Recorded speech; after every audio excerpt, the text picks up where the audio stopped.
Sveiki. Taigi šiandien kalbam apie uraną, iš tikrųjų apie duomenų nutekinimą Lietuvoje ir kas įvyko, kodėl ir kokios planetos suveikė. Ir kodėl aš manau, kad čia dar yra tik pradžia. Nes aišku, jūs man parašote privačiom žinutėm, kas čia vyksta, ir taip toliau. Ar valdžia nuvers, ar nenuvers, žinot, vis dažnai labai būna tokie klausimai, kai kažkas Lietuvoje vyksta. Tai iškart noriu nuraminti, nenuvers tos valdžios, ją vers biški po truputį. Ten rudenį gal dar daugiau bus, bet kol kas žinokite, kad dar nesitikėkite ir nedžiūgaukite. Niekas tos valdžios neversim, per daug tvirtai laikosi. Dabar prašau jūsų, pirmiausia, dalinatės įrašu, prenumeruojate kanalą ir spaudžiat patinka ar nepatinka ir aišku stebite mane Facebook'e, ten mes su Gaudantu dedam visą pagrindinę informaciją. Taigi dabar apie tą astrologinę situaciją. Kaip žinia, uranas iš Jaučio perėjo į Dvynius pavasarį, čia balandžio mėnesį. Ir tokiu būdu suaktyvino, Dvynių ženklą, šiuo atveju nelabai gerąją prasme. Jisai dabar Dvyniuose bus 7 metus, bet dabar apie visą tą tranzitą 7 metų aš papasakosiu kitam įraše. Bet dabar kalbu tik tai apie tą situaciją, kuri susiklostė Lietuvoje ir buvo nupompuota mūsų duomenis. Dabar daugumai kilo klausimas, netgi ne kas tai padarė, o kodėl padarė ir kam tai yra naudinga ir kokios bus pasekmės. Man tai aišku visada kokios bus pasekmės įdomiausia. Nes uranas yra Dvyniuose labai sudėtingas, nes čia gali būti aišku ir tokie dalykai, kad viešinimas, taip, nes aš kaip sakiau, uranas yra viešinimas Dvyniuose, nes čia yra valdžia, yra slapti dalykai ir aš jau kaip mantrą kelis metus kartoju, kad lys, nes čia ilgas procesas yra, čia ne čia ir dabar, todėl mes matom, kad kiekvieną savaitę vis naujas paviešinimas, naujos kratos, ačiū Dievui, mano nuomonė, čia ačiū Dievui, kad jau pakelta kėdžių byla, nes tai baisiau nebūna, Lietuvoje to, kad tikrai nėra buvę. Tai va, taip, kad galbūt išryškės viskas ir galbūt ta šeima galų gale gaus nors moralinę satisfakciją dėl to, kad tas vaikas buvo, kažkur pradangintas. Ir tai, kiek žmonių žuvo dėl to. Tai va, tai jau dabar tie dalykai pradedame viešinti. Dabar man dažnai klausėt, ar bus paviešinti KGB tie sąrašai. Aš tai nematau, kad bus tikrieji sąrašai paviešinti. Jeigu ir viskas paviešinta, tai mažareikšmiai, mažaverčiai arba jau paaukoti asmenis. Tai va, bet čia mano nuomonė. Tai va, dabar ką čia pasižymėjus, taip. Todėl aš nuraminti negaliu, kad čia tas įvykis yra iš tikrųjų labai sudėtingas ir dar bus visokių dalykų, nes iš tikrųjų iki birželio 15-16 dienos mes galime dar visko tikėtis. Dabar metinėme horoskope aš esu minėjusi, kad pacituosiu, užsirašiusi su gegužė, galima sulaukti vėl įtampos dėl mūsų diplomatų nesusivokimo ar nekompetencijos. Gegužė tarptautinė įtampa stiprės ypač antroje mėnesio pusėje. Tai va, kai aš tai rašiau, maniau, kad valdžios padarys kad bus kažkas tokia provokacija dėl valdžios padarytų klaidų. Ir būtent diplomatinių klaidų. Ir dabar labai įdomiai atrodo, kadangi dabar jau viešoje erdvėje aš taip skaičiau, kad nutekino ne išoriniai dalykai, o kažkokie savi nutekino tą informaciją visą. Tai reiškia, kažkokia valdžios įstaiga davė kažkokiai kitai įstaigai ir kažkokiai grupuotei žmonių nutekinti mūsų tos duomenis. Taip, nors jie turėtų būti, pagal suvokimą nelabai liečiami, taip, be teismo sprendimo. Tai vat vyksta kažkokie keisti dalykai. Dabar neužmirškime, kad uranas dvyniuose labai siejamas su informacija, su aukštom technologijom, komunikacija, duomenų srautais, technologijomis, žiniasklaido, dokumentais ir registrų sistemomis, kurią išplėšė. Ir net viešai iškylančiomis paslaptimis. Ką aš ir sakau, kad su paslaptimis, kaip sakiau, kaip mantrą kartoju, bus dar ir taip toliau. Ir matai, kur yra esmė. Mano nuomonė ir kai kurių irgi ezoterikų, filosofų nuomonė dabar Lietuvoje keičiama, o gal ir visam Pabaltijai, kadangi mūsų regionas kažkam ruošiamas. Kas masto, daugmaž įtaria kam. Keičiamas elitas, kabutėse elitas, nes tokio elito ten, plasmasiniais pripūstais ten biustais, tai čia mūsų tas elitas toks ir yra, nuomonės formuotojai ir ministras su kėdais. Tai va šitas elitas yra keičiamas po truputį. Matot, žingsnis po žingsnio, lėtai ir būtent ta senoji komanda, kuri daug metų kažką darė, kažkaip kojon ėjo su kažkuo tai, kurių mes nematome. Ypatingai labai tai pasimatė, aišku, šitoj Kėdytės byloj. Tai, kas ten vyksta, iš kur mes žinom, mums svarbiausia, kad mes būtume laimingi ir kad matytume, kad kažkas daro, kad valdžia kažką daro mūsų labui. Tai va. Todėl uranas dvyniuose dabar išviešins, nuo balandžio prasidėjo, visus piktšašius ant visų užpakaliukų. Votis visokios lys visuose vietose. Tai ten, tai stipriau, tai silpniau.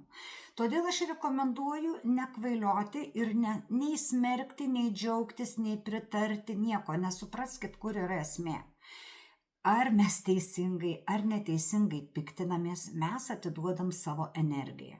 Energiją, iš jos mes materializuojam kažką tai. Nes būtent mintis yra energija, o energija virsta materija, o materija virsta energija.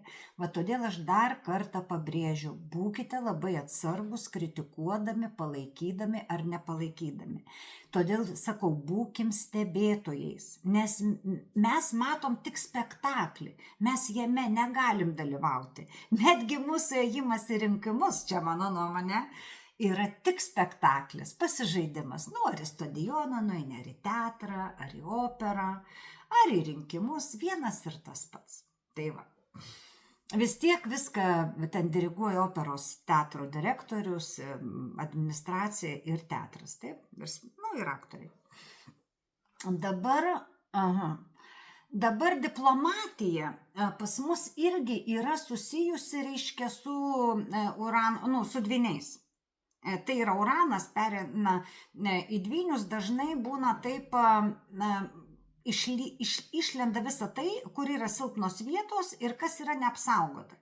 Ir ne tik tai, kad dokumentai, kaip šiuo atveju, bet šiuo atveju jie buvo apsaugoti, tiesiog kažkas gavo leidimą nupumpuoti. Bet reiškia, viskas yra ir pasauliniu lygiu. Nes jūs negalvokit, kad čia tik Lietuvoje. Ir pasauliniu lygiu vyksta tokie pat keisti dalykai. Ir todėl ir tie diplomatai labai dažnai kalba vėjus. Kaip vėjus, jie kalba tai, ką jiem pasakyta kalbėti. Bet kai mes jų paklausom, mums širdis užkala. Nes iš tikrųjų tai yra, atrodo, kad mes beprotnami. Nes taip negali diplomatai kalbėti. Prezidentas vieną kalbą, diplomatas kitą kalbą, suprasit. Tai va, ir tada mes žiūrim ir nesuprantam, kas vyksta. Vienu žodžiu, noriu pasakyti, nenoriu nuraminti, nes iki birželio vidurio vis tiek dar bus visokių dalykų. Ir birželio vidurys iš principo yra labai sudėtingas, ypatingai apie ir 11 dieną ten tam rajone plius minus, nes ten aš įdėjau prieš tai įrašą apie tą Arachų ir Ketų karminį mazgą, ten su tokia, reiškia, nupieštas dirbtinio intelekto paveikslėlis ten Ketų, Rakų ir pasiskaitykite, ten visai tokia, neblogas straipsnis išėjo, mano nuomonė. Tai va. Tai va, ir todėl, kai tokiu būdu vienas valdžios vyras, prezidentas kalba vienaip, šitas diplomatas kitaip, išeina, kad visa sistema darosi nebepatikima. Ne tik informacinė sistema, bet valdžios visos sistemos, nes uranas dvyniuose yra ir sistemų valdymas. Tai mes pamatom, kad čia jau viskas, nieko tokio. Tai va, ir kažkaip labai sutampa su mano metiniu horoskopu čia viskas. Dabar istoriškai urano tranzitai oro ženkluose dažnai sutampa su technologiniais lūžiais, propagandos pokyčiais, komunikacinėmis revoliucijomis, kas yra labai svarbu.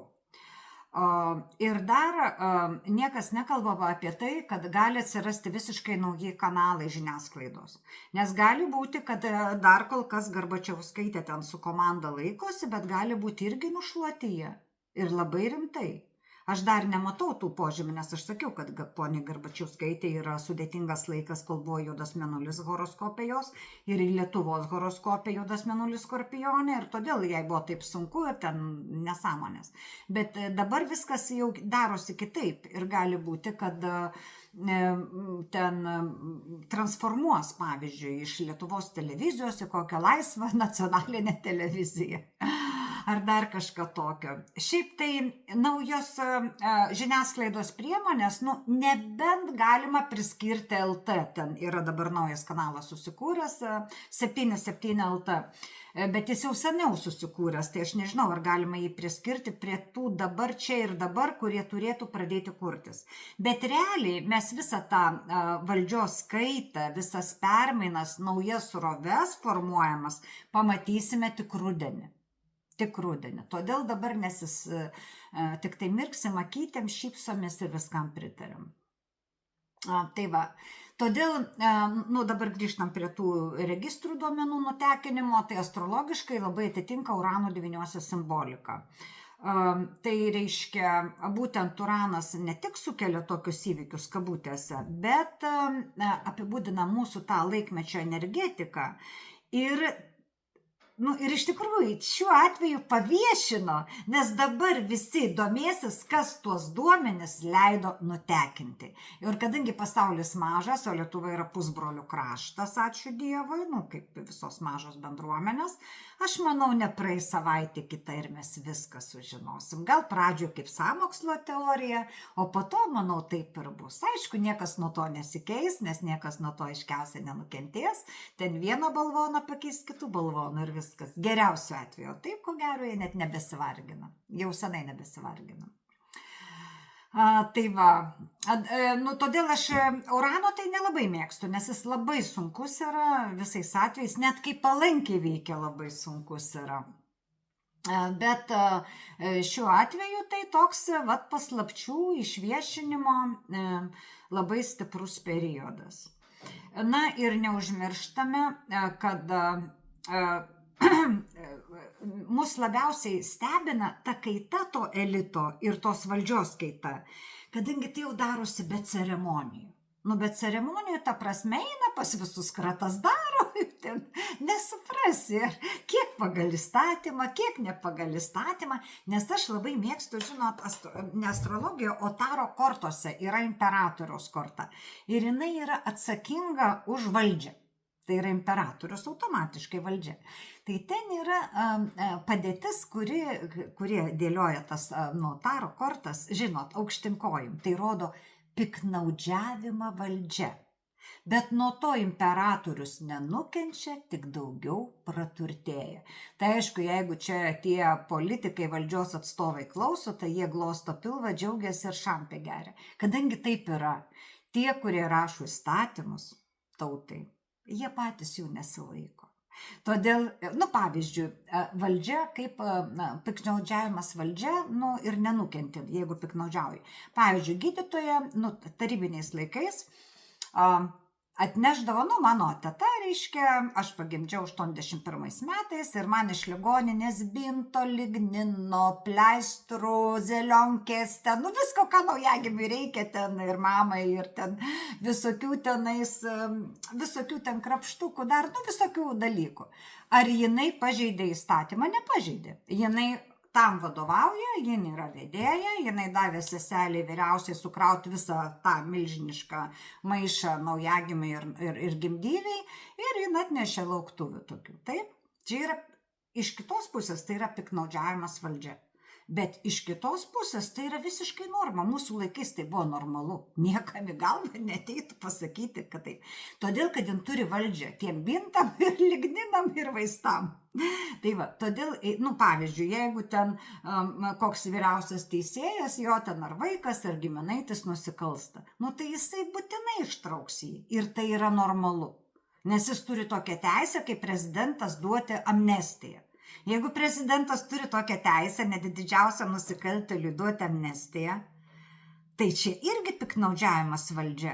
Jį žmonės sugavo, nuteisė, pasodino, o prezidentas sako, ne, aš savo malonę suteikiu tam nusikaltėliui laisvę. Tai va, ir prezidentas dėl to nenukenčia. Pavyzdžiui, mūsų prezidentas atėmė iš tos Vanagienės pilietybę, nežinau, ar iš Vanago atėmė, bet tik, man atrodo, iš Vanagienės. Tai reiškia, nelogiška netgi. O čia yra piktnaudžiavimas valdžia, bet nuo to jis nenukentėjo, o tik dar labiau praturtėjo. Tai va, aš noriu pasakyti, kad Uranas dvyniuose dabar parodys, kas yra valdžia. Ir kaip ta valdžia keičiama yra. Ir tie, kurie bus nuversti nuo posto, pamatysim, kad tai yra netikroji valdžia. Ir bus kokie 20 veidelių, kurie nuo tarybinių laikų vieni ir tie patys žengia visą nepriklausomybę. Po to vėl kažkas ten Lietuvoje keisis ir jie vėl bus pirmuose postuose. Tai va čia ir yra, tada žinosim, kas iš tikrųjų valdė Lietuvą. Todėl sakau, nusiraminkit, nesinervinkite ir žinokite, kad tikra valdžia nuo piktnaudžiavimo valdžia niekada nenukenčia. Nukenčia tik pieškos. Tai va. Ką, linkiu būti laimingiem, turtingiem, sveikiems. Lietuvai ir pasauliui linkiu taikos. Ir nustokit nervintis. Žodžiu, kas tingite žiūrėti, įkelsiu tekstą.